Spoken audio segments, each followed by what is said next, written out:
प्रिय दोस्तों, प्यारे बच्चों, आप सबका अपने YouTube चैनल पर हार्दिक स्वागत है। आज हम लोग सीखेंगे भारतीय संविधान के मौलिक अधिकार और 44वां संविधान संशोधन अधिनियम 1978। सबसे पहले आप सबको ईद उल फितर की देशवासियों को हार्दिक मंगल कामनाएं। जैसा कि मैंने चैनल के कंटेंट्स और चैनल के उद्देश्य में आप सबको बताया है कि हम प्रत्येक 20 सब्सक्राइबर बढ़ने पर आपको एक ज्ञानवर्धक वीडियो देते रहेंगे। पिछला वीडियो हमने मौलिक कर्तव्य पर 42वें संविधान संशोधन अधिनियम पर बनाया था और उसमें 48 सब्सक्राइबर थे। 70 सब्सक्राइबर तक का लक्ष्य रखा था, लेकिन 60 तक हुए। यह भी स्थिति संतोषजनक है और एक सप्ताह में एक वीडियो अनिवार्य रूप से देने का मैंने वादा किया है। और अपनी फैमिली में, यूट्यूब फैमिली में 60 सदस्य हैं। इनको निरंतर सकारात्मक रखने के लिए, ज्ञानवर्धक रखने के लिए मैं भी निरंतर सक्रिय रहने का प्रयास करूंगा। और आप भी कोशिश करिए कि अपनी यूट्यूब फैमिली के सब्सक्राइबर सदस्यों को निरंतर बढ़ाते रहें। चलिए आज हम शुरू करते हैं अपने कंटेंट्स। कंटेंट 1, आज का विचार। हमारे मानवीय जीवन में रिश्ता चाहे कोई भी हो, उसको संचालित करने का पासवर्ड एकमात्र एक ही होता है और वह पासवर्ड होता है विश्वास। कंटेंट 2, जीवन के संदेश। इस विचार में संदेश छिपा हुआ है कि कोई भी रिश्ता पवित्रता और प्रेम के साथ चलाने के लिए विश्वास के पासवर्ड को कभी बदलना नहीं चाहिए, बल्कि उसको स्थायी रखना चाहिए। कंटेंट 3, आओ ज्ञान बढ़ाएं। आओ ज्ञान बढ़ाएं में आज हम सीखेंगे भारतीय संविधान के मौलिक अधिकार। आप सभी विद्यार्थियों के लिए मौलिक अधिकार जानना जरूरी है। सभी कंप्यूटर प्रतियोगियों के लिए संविधान के मौलिक अधिकार जानना जरूरी है। साथ ही साथ देश के प्रत्येक नागरिक को मौलिक अधिकार जानना जरूरी है।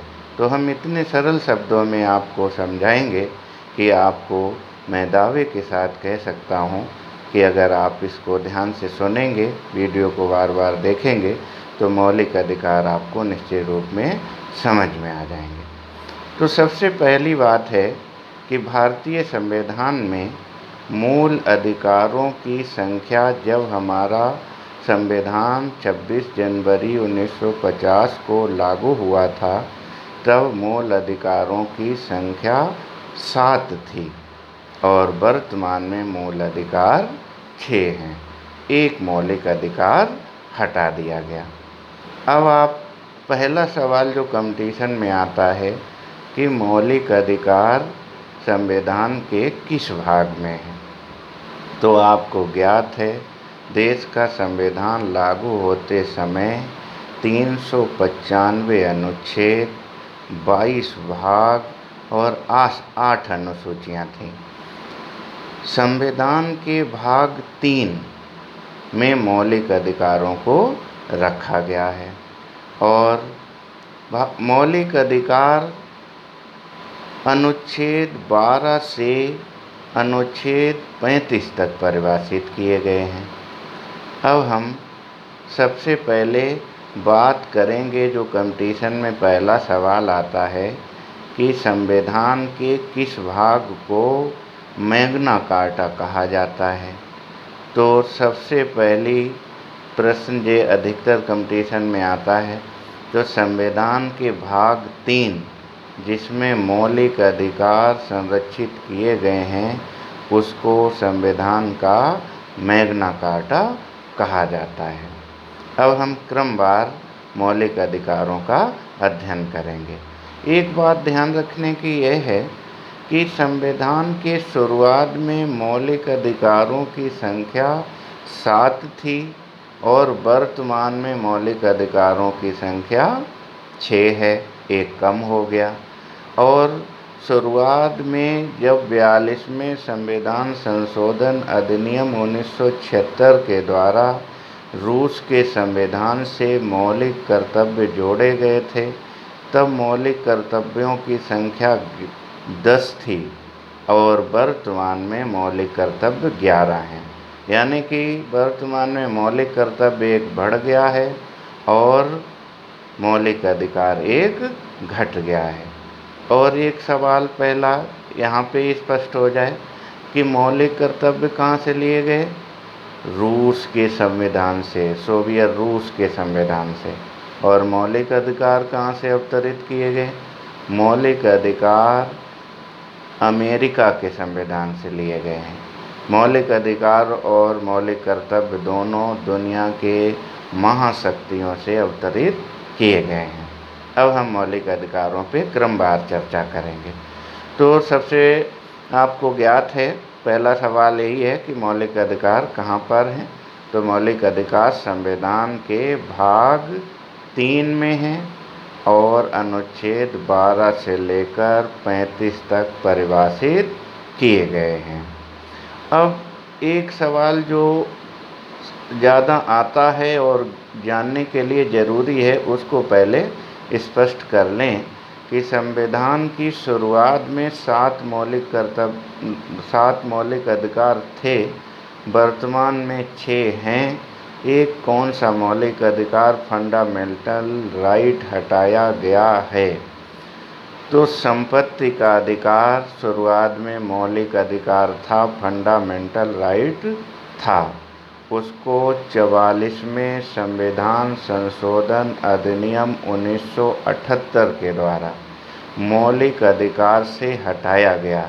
जो संपत्ति का अधिकार अनुच्छेद 19F और अनुच्छेद 31 में रखा हुआ था, उसको वहाँ से हटाकर कानूनी अधिकार बनाया गया है और अब उसको अनुच्छेद 300 का यानी कि 300A में रखा गया है।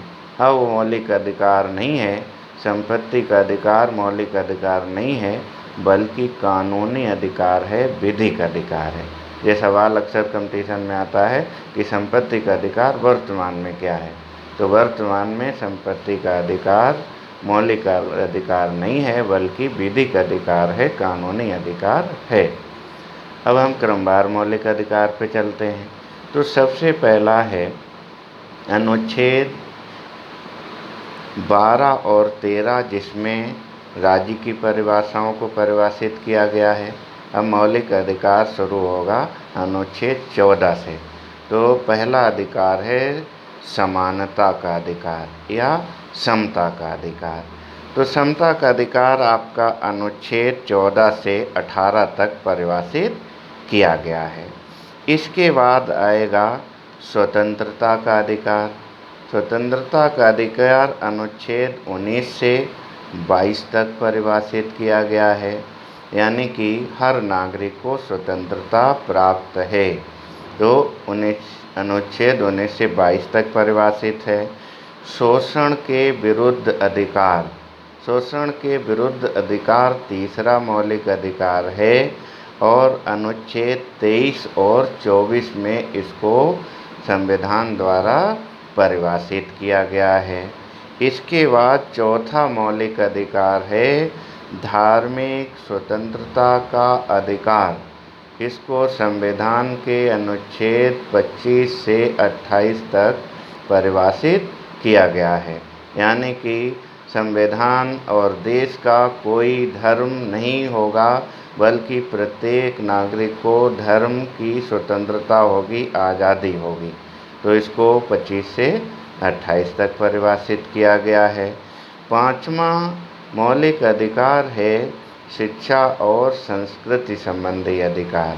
इसको अनुच्छेद 29 और 30 में परिभाषित किया गया है। और छठा और अंतिम मौलिक अधिकार है संवैधानिक उपचारों का अधिकार। संवैधानिक उपचारों का अधिकार इसे अनुच्छेद 32 में परिभाषित किया गया है। अब आपके मन में सवाल आ रहा होगा, अनुच्छेद 31 कहाँ गया? अनुच्छेद 31 में वही जो संपत्ति का अधिकार था उसको रखा गया था मौलिक अधिकार के रूप में। अब वहाँ से हटाकर इसको कानूनी अधिकार बनाया गया है और इसको रखा गया है अनुच्छेद 300A में। तो वर्तमान में आपके 6 मौलिक अधिकार हैं जिसको किसी भी परिस्थिति में हटाया नहीं जा सकता।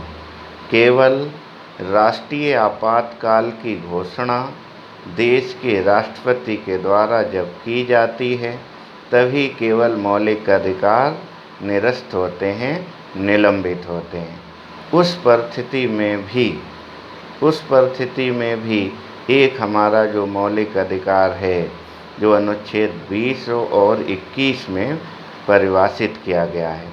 अनुच्छेद 21 प्राण एवं दैहिक स्वतंत्रता का अधिकार या जीने का अधिकार या राइट टू लाइफ के रूप में जानते हैं। ये राष्ट्रीय आपातकाल अनुच्छेद 352 की उद्घोषणा के बाद भी निलंबित नहीं होता है। तो एक सवाल आपके कंपटीशन में अक्सर पूछा जाता है, कौन सा मौलिक अधिकार है जो राष्ट्रीय आपातकाल में भी निरस्त नहीं होता है? तो वो कौन सा है? जीवन का अधिकार अनुच्छेद 21। और बाबा साहब भीमराव अंबेडकर ने किस मौलिक अधिकार को संविधान की आत्मा कहा था? ये भी आपके कंपटीशन में अक्सर आता है। तो अनुच्छेद 32 संवैधानिक उपचारों का अधिकार को डॉक्टर अंबेडकर ने संविधान की आत्मा कहा था।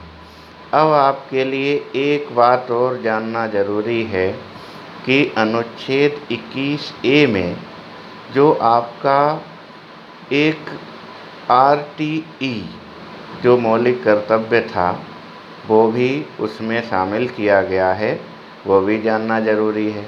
और RTI जो सूचना का अधिकार अधिनियम ये कब लागू हुआ था? 2005 में लागू हुआ था। इसको भी मौलिक अधिकार माना गया है। तो इस तरीके से आप मौलिक अधिकारों के बारे में मैंने आपको बताया। और स्वतंत्रता के अधिकार में आपको विभिन्न प्रकार की स्वतंत्रताएं हैं, इसको विस्तृत रूप से आप देखेंगे। अब हम आपको ये बताना चाहते हैं कि संवैधानिक उपचारों के अधिकार को जिसको डॉक्टर अंबेडकर ने संविधान की आत्मा कहा, तो इसको क्यों कहा? इसको इस कारण कहा कि किसी भी रूप में मौलिक अधिकारों की रक्षा के लिए उच्चतम न्यायालय और उच्च न्यायालय, हाई कोर्ट और सुप्रीम कोर्ट इसके संरक्षक हैं। और संरक्षक किस रूप में है? संरक्षक इस रूप में है किसी भी नागरिक के यदि मौलिक अधिकार का हनन होता है तो अनुच्छेद 326 के तहत उसके नागरिक के मौलिक अधिकार की संरक्षा के लिए रिट जारी कर सकता है उच्च न्यायालय, हाई कोर्ट। और सुप्रीम कोर्ट भी डायरेक्ट रिट जारी कर सकता है अनुच्छेद 32 के तहत। तो मौलिक अधिकारों का संरक्षक सर्वोच्च न्यायालय भी है, उच्च न्यायालय तो है ही।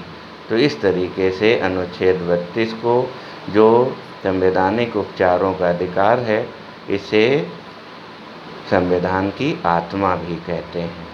और एक केस जो अगर लाके कुछ स्टूडेंट इसमें जुड़े हों तो उसके लिए हो सकता है मिनर्वा मिल बनाम भारत संघ 1900 AIR 1980।